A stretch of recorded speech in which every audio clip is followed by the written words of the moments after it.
Dear students, accounting for partnership fundamentals में एक आपको बताया था मैंने, पार्टनरशिप एक्ट 1932 जो इंडिया में लागू है, उस एक्ट में पार्टनरशिप से रिलेटेड पार्टनर्स और पार्टनरशिप फर्म के बीच में जो ट्रांजेक्शन्स होते हैं उनसे रिलेटेड सारे rules and regulations Indian partnership act 1932 में दिए गए। जैसा कि आप जानते हैं, जब पार्टनरशिप स्टार्ट होती है तो उसके लिए जरूरी होता है कि पार्टनरशिप डीड बना ली जाए, लेकिन कभी कभी पार्टनर्स डीड नहीं बनाते हैं, और या पार्टनरशिप डीड तो बना लेते हैं लेकिन कोई प्रोविजन उसमें रिकॉर्ड करना छूट जाता है, और यदि उससे रिलेटेड कोई डिस्प्यूट आता है तो उस डिस्प्यूट को सॉल्व करने के लिए इंडियन पार्टनरशिप एक्ट के प्रोविजंस को यूज किया जाता है। यहां मैंने बोर्ड पर आपको पहले से प्रोविजन लिखे हुए हैं, provisions for partnership act 1932 for accounting. Accounting means जब ट्रांजेक्शंस को रिकॉर्ड किया जाता है तो उस समय अकॉर्डिंग टू डीड सारे प्रोविजन आपको यूज करना है, लेकिन यदि पार्टनरशिप डीड नहीं है और या पार्टनरशिप डीड तो है लेकिन कोई पर्टिकुलर पॉइंट के लिए डीड में प्रोविजन नहीं किया गया है, तो उस कंडीशन में आप क्वेश्चन को सॉल्व करते समय कौन कौन से प्रोविजंस यूज करेंगे। तो आप देखेंगे यहां पर मैंने लिखा हुआ है number 1, sharing of profit and loss. ये मेन पॉइंट होता है, जो फर्म का प्रॉफिट होता है उसे पार्टनर्स में डिवाइड किया जाता है। यहां के लिख दिया मैंने आपको, sharing of profits and losses equal. Partnership deed में ऐसा लिखा हुआ है तो ठीक है, और नहीं लिखा है तो उसे सारे पार्टनर्स में इक्वल रेशो में डिस्ट्रीब्यूट किया जाएगा। सेकंड पॉइंट है इंटरेस्ट ऑन पार्टनर्स लोन और एडवांस। कभी कभी क्या होता है, फर्म को टेम्परेरीली मनी रिक्वायरमेंट होता है,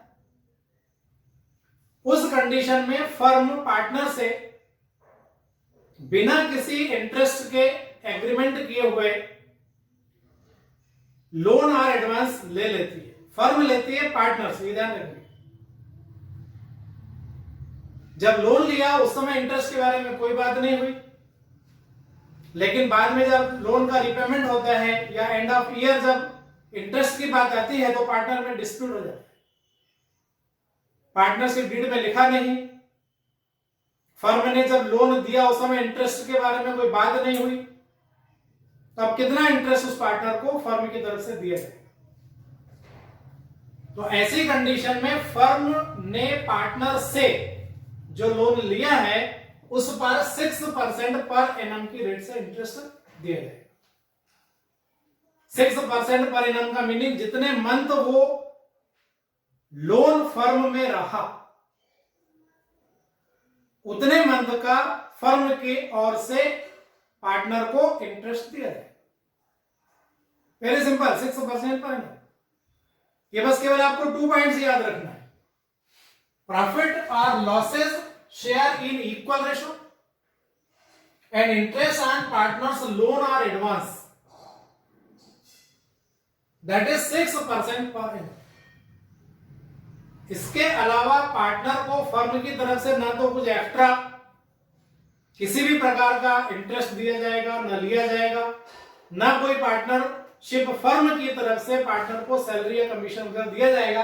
ये सारी बातें मैंने लिखी है। Interest on partners capital and drawings, no, capital पर इंटरेस्ट देना नहीं है, इंटरेस्ट ड्राइंग्स पर लेना नहीं है, और न ही पार्टनर को किसी प्रकार की सैलरी, कमीशन, बोनस, इस प्रकार का कोई भी पेमेंट नहीं करना।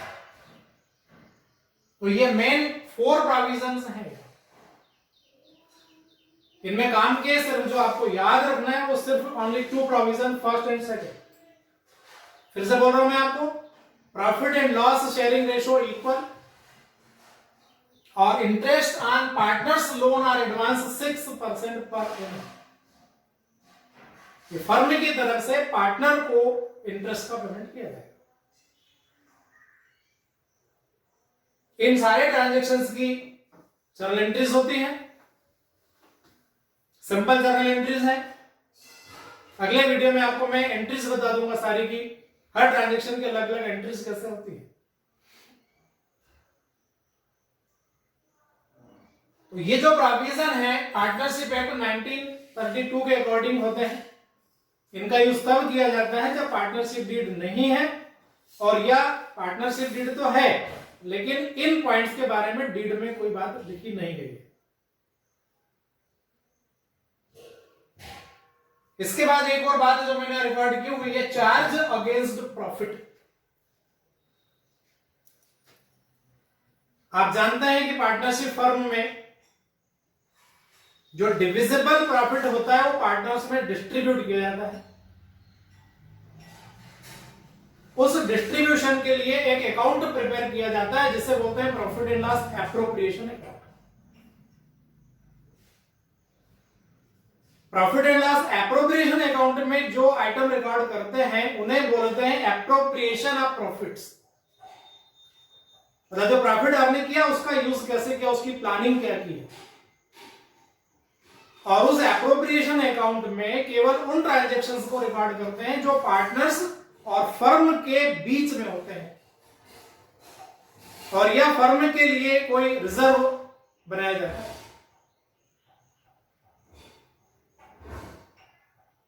लेकिन चार्ज अगेंस्ट प्रॉफिट, एप्रोप्रिएशन में और चार्ज में डिफरेंस है।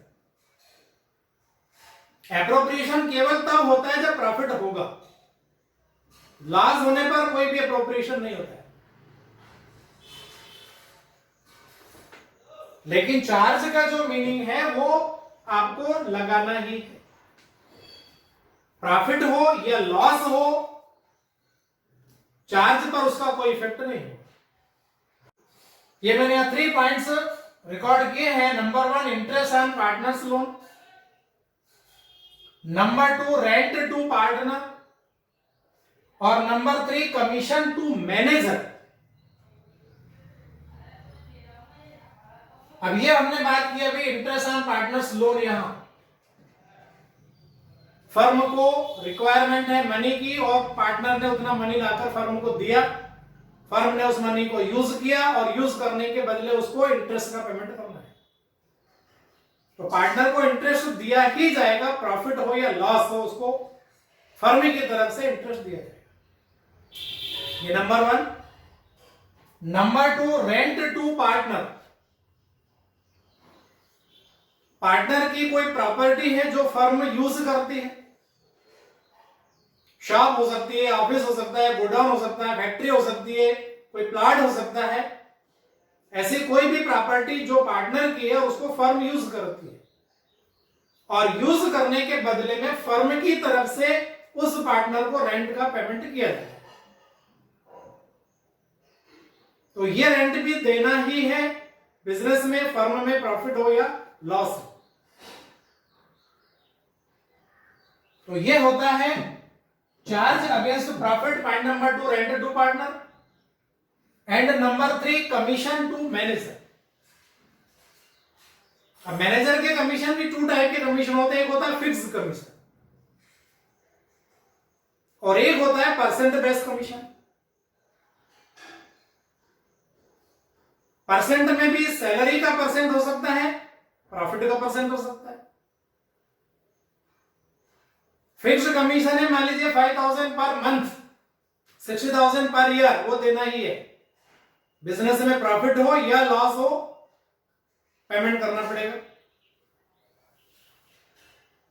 यदि कमीशन सेल्स बेस पर है, पार्टनरशिप फर्म का टोटल सेल्स ईयर में हो गया 10 लाख रुपीस और कमीशन देना मान लीजिए 5%, तो 5% on 10 lakh is equal to 50,000 manager को देना ही है। प्रॉफिट हो या लॉस उससे कोई मतलब नहीं। और यदि कमीशन प्रॉफिट बेस्ड है तो प्रॉफिट होगा तो देंगे ही, लॉस होगा तो नहीं देंगे। कम प्रॉफिट होगा तो कम देंगे, ज्यादा प्रॉफिट होगा ज्यादा देंगे, लेकिन देंगे उसे चार्ज अगेंस्ट प्रॉफिट कहा जाता है। फिक्स कमीशन में देना ही है, सेल्स बेस पर देना ही है, प्रॉफिट और लॉस से कोई मतलब नहीं होता। कभी कभी मैनेजर को प्रोत्साहित करने के लिए प्रॉफिट का परसेंट उसे कमीशन के रूप में दिया जाता है, तो वहां प्रॉफिट होगा तो दे देंगे, नहीं होगा तो नहीं। तो ये जो 3 पॉइंट्स है इनको कहा जाता है चार्ज अगेंस्ट प्रॉफिट।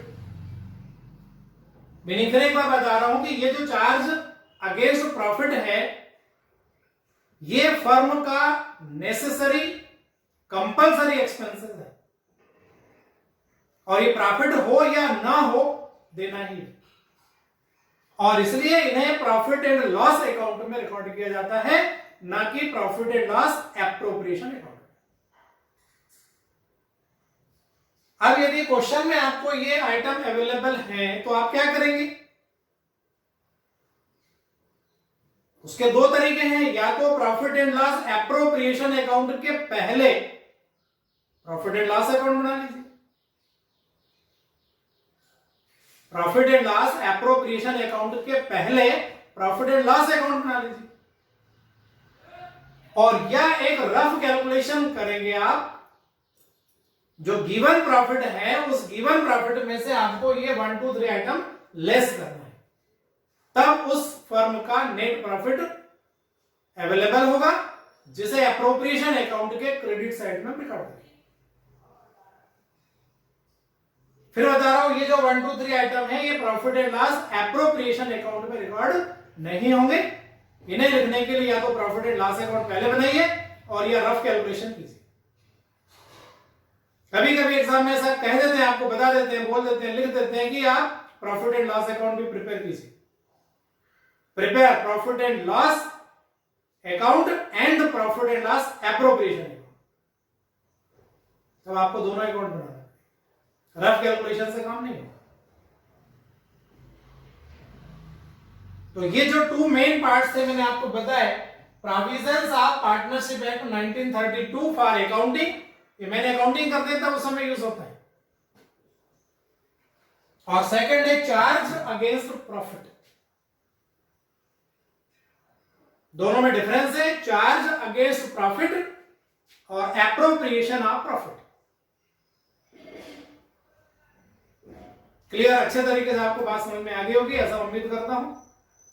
बाकी नेक्स्ट वीडियो में आपको मैं सारी जर्नल एंट्रीज जो रहेंगी यहाँ की, बहुत सारे स्पेशल ट्रांजेक्शंस होते हैं, एंट्री के रूल्स तो सारे वही जो आपने 11th में रीड किए हैं, लर्न किए हैं, लेकिन यहाँ उनकी एंट्रीज कैसे करने हैं आपको वो आपको बताऊंगा।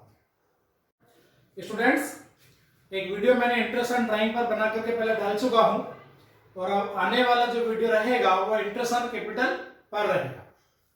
और इस किसी भी वीडियो के संबंध में भी आपकी कोई क्यूरी है, कोई डाउट्स हैं और या कोई सजेशंस हैं, तो आप कमेंट बॉक्स में जाकर के मुझे जरूर उसके बारे में इंफॉर्मेशन दें, जिससे मैं आगे उसमें आपको हेल्प कर सकूं। Okay, thank you. बहुत बढ़िया।